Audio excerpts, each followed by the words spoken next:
Uttarakhand board दीर्घ उत्तरीय प्रश्नों की सीरीज में आज लेकर आया हूं मैं 2014 के दीर्घ उत्तरीय प्रश्न जो कि 2014 में पूछे जा चुके हैं। 6 नंबर वाले क्वेश्चन में 120 वर्ड की लिमिट में लिखना होता है। तो कौन कौन से क्वेश्चन है जो 2014 में पूछे गए हैं, और इसमें कुछ क्वेश्चन ऐसे भी हैं जो 11 में, 12 में या 13 में रिपीट जरूर हुए हैं। तो चलते इस क्वेश्चन को देखते हैं, और आपको ऐसे ही क्वेश्चन लगातार तैयार करना है ताकि आप अपने एग्जाम की तैयारी कर सकें। पहला क्वेश्चन है, सीमांत उपयोगिता ह्रास नियम का सचित्र वर्णन कीजिए। देखिए, सीमांत उपयोगिता ह्रास नियम को हम घटती सीमांत उपयोगिता के नियम से भी जानते हैं। मतलब यहाँ पर सीमांत उपयोगिता धीरे धीरे उपयोगिता के क्रम में घटती चली जाती है। कहने का मतलब ये हुआ कि जैसे जैसे हम किसी भी वस्तु की एक जैसी इकाइयों का कोई अंतर नहीं होनी चाहिए, हर एक इकाई एक जैसी होनी चाहिए, उसका उपयोग हम बढ़ाते चले जाते हैं, उससे मिलने वाली सीमांत उपयोगिता हमारी घटती चली जाती है। इस नियम का प्रतिपादन करने वाले थे ऑस्ट्रिया के अर्थशास्त्री प्रोफेसर एच एस गोसेन, इसलिए इसको गोसेन के प्रथम नियम के नाम से भी जाना जाता है।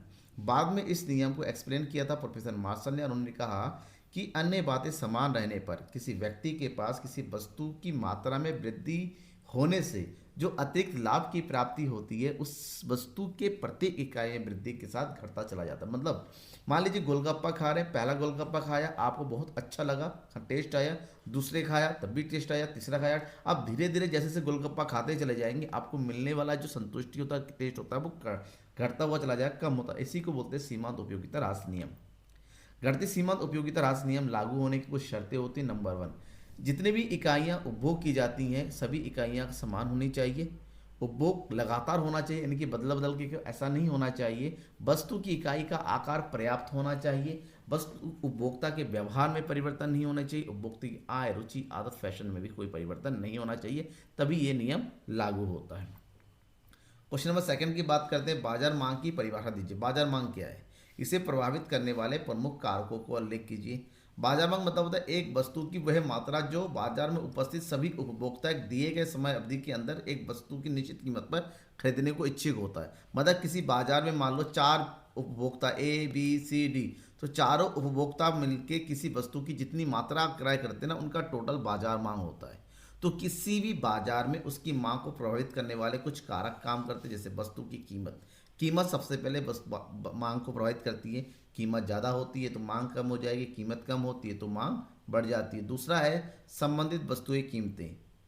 अगर संबंधित वस्तुओं की कीमतें घटती हैं तो हमारी वस्तु की मांग क्या हो जाएगी?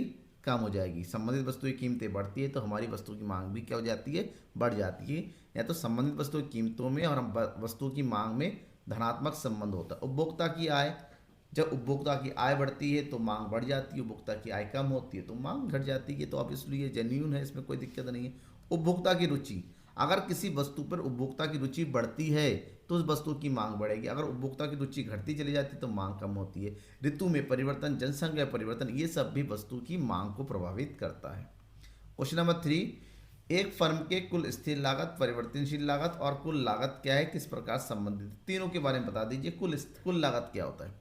किसी वस्तु की एक निश्चित मात्रा का उत्पादन करने के लिए जो कुल व्यय करना पड़ता है उसके जोड़ को कुल लागत कहते हैं। ये फिर यूँ कह सकते हैं कि किसी भी वस्तु के उत्पादन के लिए किया गया स्थिर लागत और कुल परिवर्तनशील लागत के योग को कुल लागत कहते हैं। That means TC equal to TFC plus TVC। अब इस चीज़ को अगर डिटेल से समझना जाए तो सबसे पहले समझना पड़ेगा कुल स्थिर लागत को। उत्पादन के स्थिर साधनों पर जो व्यय करते हैं उसको हम स्थिर लागत कहते हैं, जो कि उत्पादन के बढ़ने या घटने से किसी प्रकार से परिवर्तन नहीं होता है और उत्पादन के हर क्रम में एक समान रहता है। तो TFC जो होता है ना, वो एक समान रहता है और ये एक्स एक्स के पैरेलल में आता है। जबकि कुल परिवर्तनशील लागत वो लागत होता है जो उत्पादन के परिवर्तनशील साधनों पर किया जाता है। मतलब अगर वस्तु का उत्पादन बढ़ेगा तो लागत बढ़ेगी, वस्तु का उत्पादन कम होगा तो लागत कम होगा, वस्तु का उत्पादन जीरो होता है तो लागत भी हमारी जीरो होती है। तो ये उत्पादन लागत जीरो से स्टार्ट होकर उत्पादन के साथ साथ ये बढ़ती चली जाती है, ऊपर की ओर इस तरह बढ़ती है। ये हो गया TVC, ठीक है। तो और इन दोनों का टोटल मान लीजिए TFC है जो कि एक समान रहता है, और TVC और TFC का टोटल हमारा होता है TC, यानी कि कुल लागत।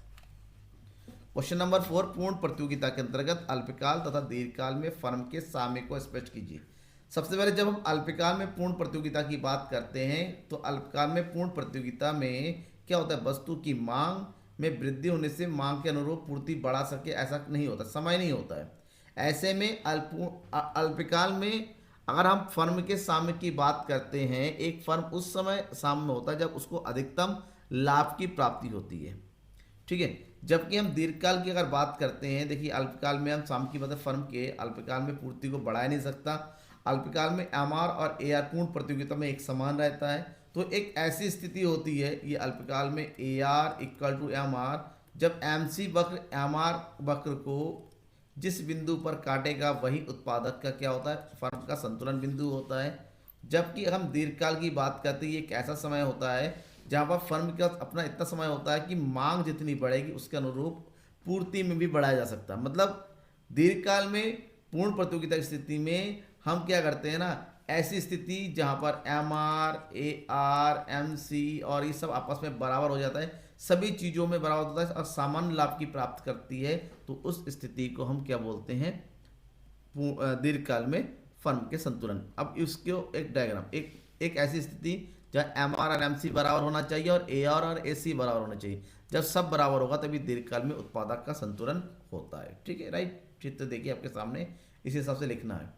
क्वेश्चन नंबर 5, राष्ट्रीय आय की गणना विधि समझाइए। राष्ट्रीय आय की गणना की विधि, ये क्वेश्चन जो है आपका 2011 में भी पूछा जा चुका है, 2011 में पूछा जा चुका है, ये 2014 चल रहा है, इसके आने वाले सालों में भी पूछा गया है। तो ये क्वेश्चन इंपॉर्टेंट है क्योंकि यह गणना विधियां या फिर किसी एक विधि के बारे में पूछा जाता है। फिलहाल यहाँ पर तीनों की विधियों के बारे में ऑलरेडी मैं 2011 वाले जो है जब सीरीज पढ़ा रहा था, 11 वाला वीडियो पढ़ा रहा था, उसको मैंने बताया हुआ, तो आपको डिटेल्स बताने की जरूरत नहीं है। नहीं देखा है तो डिस्क्रिप्शन जाइए, 2011 का वीडियो दे रखा होगा, नीचे देखिए वीडियो, हर एक वीडियो का लिंक दे रखा है, वहाँ से देख सकते हैं डिस्क्रिप्शन में। तो यहाँ पर राष्ट्रीय आय क्या होता है, किसी भी देश की एक घरेलू सीमा के अंतर्गत जितने भी वस्तु और सेवा का उत्पादन होता है उनका योग होता है राष्ट्रीय आय। राष्ट्रीय आय की गणना करने के लिए 3 प्रमुख विधि है। उत्पाद विधि, जहाँ पर अंतिम वस्तु और सेवाओं के मूल्यों की योग करके जो है राष्ट्रीय आय की गणना किया जाता है। दूसरी विधि है आय विधि, श्रम, भूमि, पूंजी और उद्यमिता के द्वारा अर्जित जो आय होती है उन सभी आयों का योग करके यहाँ पर राष्ट्रीय आय ज्ञात किया जाता है, जिसमें किराया, मुआवजा, ब्याज, लाभ, मिश्रित आय का टोटल किया जाता है। और व्यय विधि, एक देश में रहने वाले सभी नागरिक अपने आवश्यकता की पूर्ति के लिए अंतिम वस्तु और सेवाओं पर जो व्यय करते हैं उन व्ययों के योग को जो है हम क्या बोलते हैं, राष्ट्रीय आय बोलते हैं, जिसमें घरेलू व्यय, सरकारी व्यय, निवेश व्यय, शुद्ध निर्यात, इन सभी चीज़ों को जोड़ेंगे और उससे राष्ट्रीय आय की प्राप्ति हो जाती है। ये 3 प्रमुख विधियाँ होती है। तो क्वेश्चन है, केंद्रीय बैंक के रूप में भारतीय रिजर्व बैंक के मुख्यालय। ये क्वेश्चन 2014 में, साथ साथ 2016 में भी पूछा गया है, इंपॉर्टेंट क्वेश्चन है आपके लिए। तो केंद्रीय बैंक के रूप में आप भारतीय रिजर्व बैंक के कार्य का मतलब केंद्रीय बैंक के जो कार्य होते हैं वही भारतीय रिजर्व बैंक के कार्य हैं, ठीक है ना। देश के लिए नोटों का निर्गमन करना, केवल भारत में 1 रुपये के नोट को छोड़ के बाकी जितने भी नोट होते हैं वो सब जो है केंद्रीय बैंक जारी करती है, आरबीआई। मतलब 1 रुपये का जो नोट होता है वो वित्त मंत्रालय द्वारा जारी किया जाता है। कि भारतीय रिजर्व बैंक सरकार के बैंकर के रूप में कार्य, मतलब जो सरकार के पास पैसा जमा होता है, सरकार का जो पैसा होता है वो रिजर्व बैंक के जमा होता है। सरकार को जब पैसों की आवश्यकता पड़ती है तो रिजर्व बैंक से पैसा लिया जाता है। बैंकर्स बैंक, सभी बैंकों के लिए रिजर्व बैंक बैंकों का कार्य करती है, उनके पैसों को अपने जमा करके उनको जरूरत पड़ने पर धन प्रदान करना। क्रेडिट का मतलब साख के नियंत्रण के रूप में कार्य करना, देश में मुद्रा पूर्ति को बढ़ाना है, घटाना है। महंगाई बढ़ रही है तो क्या किया जाना चाहिए, महंगाई कम हो रही है तो क्या किया जाना चाहिए, वस्तु की कीमतें कम हो रही है, तो उन सब चीज़ों को कंट्रोल करने के लिए जो उपाय किया जाता है वो क्रेडिट नियंत्रण का काम होता है। और विदेशी रिजर्व संरक्षक होता है, एक देश का विदेश किया जाना लेन देन होता है, जो विदेशी मुद्राएं आती हैं जाती हैं उनका पूरा नियंत्रण बनाए रखना, कंट्रोल करना, लेखा जोखा तैयार करना, ये सब वाणिज्यिक बैंक केंद्रीय बैंक का प्रमुख कार्य होता है। भारत में ये सारा कार्य आरबीआई के द्वारा किया जाता है। क्वेश्चन नंबर 7 देखिए, एक ही साल दोनों केंद्रीय बैंक के भी काम क्वेश्चन आ गया और व्यापारिक, बेसिकली ऐसा कम होता है लेकिन यहाँ पर दोनों आ गए। व्यापारिक बैंक द्वारा साख के नियंत्रण के लिए पूछा गया है। व्यापारिक बैंक द्वारा साख निर्माण की प्रक्रिया कैसी होती है, तो व्यापारिक बैंक साख का निर्माण करती है। किसी भी देश में साख का निर्माण करने के लिए व्यापारिक बैंकों के पास जो पैसा जमा होता है उसी पैसे से लोन देने का काम करती है, क्रेडिट देने का, उसी को बोलते हैं साख निर्माण करना। आधुनिक बैंकों का ये प्रमुख कार्य होता है। प्रोफेसर श्रेयस ने भी कहा है, बैंक केवल मुद्रा जुटाती ही नहीं है बल्कि मुद्रा का निर्माण भी करती हैं। इसका पैसा उसके पास, उसका पैसा किसी और के पास, इस तरह से बैंकों का काम होता है, एक का पैसा मार्केट में घुमाना और इस प्रकार से साख का क्या होता है, साख सृजन होता है। और साख सृजन करने के लिए सबसे इंपॉर्टेंट होता है जमाओं पर। व्यापारिक बैंक के पास जो जमाएं होती हैं वो 2 प्रकार की होती है, प्रारंभिक जमा और व्युत्पन्न जमा। तो प्रारंभिक जमा का व्युत्पन्न जमा में कन्वर्ट करना ही साख निर्माण होता है। होता कैसे है? प्रारंभिक जमा ऐसी जमा होती है जहां पर कोई जमाकर्ता अपने खाते में नकदी और वास्तविक मुद्रा के रूप में पैसा जमा होता है, इसको प्रत्यक्ष मुद्रा भी कहते हैं। जबकि व्युत्पन्न जमा, हर कोई बैंक जब ऋण देता अग्रिम देता है तब वो ऋण या अग्रिम का धनराशि जो है ऋण लेने वाले के खाते में, साख खाते में ट्रांसफर कर दिया जाता है और उसके खाते में इस प्रकार से जो पैसा जमा हुआ है उसको व्युत्पन्न जमा कहते हैं और जिसके साख या द्वितीयक जमा के रूप नाम से भी जानते हैं। अब देखिए मान लीजिए, और ये व्युत्पन्न जमा सब कुछ डिपेंड करता है किस पर? सीआरआर पर। ठीक है, सीआरआर से ही तय होता है कि मुद्रा का सृजन कितना होगा, साख का सृजन। तो साख, इसको होता है साख गुणा के, फार्मूला होता है के अपॉन सीआरआर। मान लीजिए केंद्रीय बैंक ने तय किया है कि सीआरआर कितना रहेगा? 50% रहेगा। ठीक है, तो 1000 रुपये अगर प्रारंभिक जमा हो रहा है तो ये बताया जाता है कि 1000 रुपये हुआ और सीआरआर अगर 50% है तो मल्टीप्लायर होगा 1/50%, इसका मतलब हो गया 2। तो ये हो गया 2 से मल्टीप्लाई कर देंगे तो एक अर्थव्यवस्था में कितना रुपए का सृजन होगा? 2000 रुपये। यही साख सृजन है। साख सृजन को हम क्या समझ सकते हैं? एक प्रक्रिया, उदाहरण के मान लीजिए एक अर्थव्यवस्था में 1000 रुपये जमा हो रहा है, सीआरआर है 50%, तो सबसे पहले 1000 रुपये बैंक में जमा हुआ, बैंक वालों ने सीआरआर 500 रुपये काट के बाकी 500 रुपये का लोन बांट दिया। जो लोन होता है अर्थव्यवस्था में दोबारा जाता है, अर्थव्यवस्था में वही पैसा दोबारा बैंक में जमा होता है, बैंक वाले सीआरआर काट के बाकी का लोन बैठते, फिर ये इस तरह से घूमता रहता है। ये तब तक घूमता रहता है जब तक ये जीरो ना हो जाए। इस प्रकार से अर्थव्यवस्था में जो है व्युत्पन्न जमा हमारी कितनी हो जाती है? ये सब मिला के हमारा 2000 रुपये बन जाता है और इसी को हम बोलेंगे साख का निर्माण करना, कि 1000 रुपये से 2000 का निर्माण हो गया। क्वेश्चन नंबर 8 जो कि लास्ट क्वेश्चन है 2014 का, गुणक क्या है, इसकी गणना कैसे की जाती है? गुणक यानी कि इन्वेस्टमेंट मल्टीप्लायर, जिसको शॉर्टकट में के बोला जाता है। गुणक एक कीन्सियन अवधारणा है जो कि आय, उत्पादन, रोजगार सिद्धांत की एक महत्वपूर्ण कड़ी है। कीन्स का विचार रहता है कि किसी भी अर्थव्यवस्था में अगर निवेश किया जाता है तो केवल निवेश के बराबर वृद्धि नहीं होती, निवेश की तुलना में कई गुना अधिक वृद्धि होती है। और निवेश की तुलना में जितनी गुना अधिक वृद्धि होती है उसे हम क्या बोलते हैं? गुणक बोलते हैं। गुणक निवेश और आय के बीच का संबंध होता है और यूं कह सकते हैं निवेश की तुलना में आय में होने वाले परिवर्तन के संबंध को ही गुणक के नाम से जाना जाता है।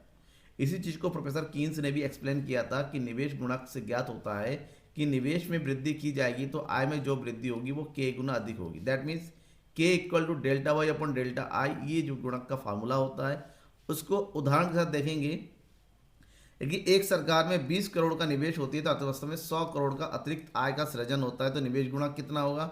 निवेश गुणक निकालने के लिए फार्मूला होता है delta Y upon delta I. Delta Y ये बताता है कि आय में परिवर्तन, डेल्टा आई बताता है निवेश में परिवर्तन।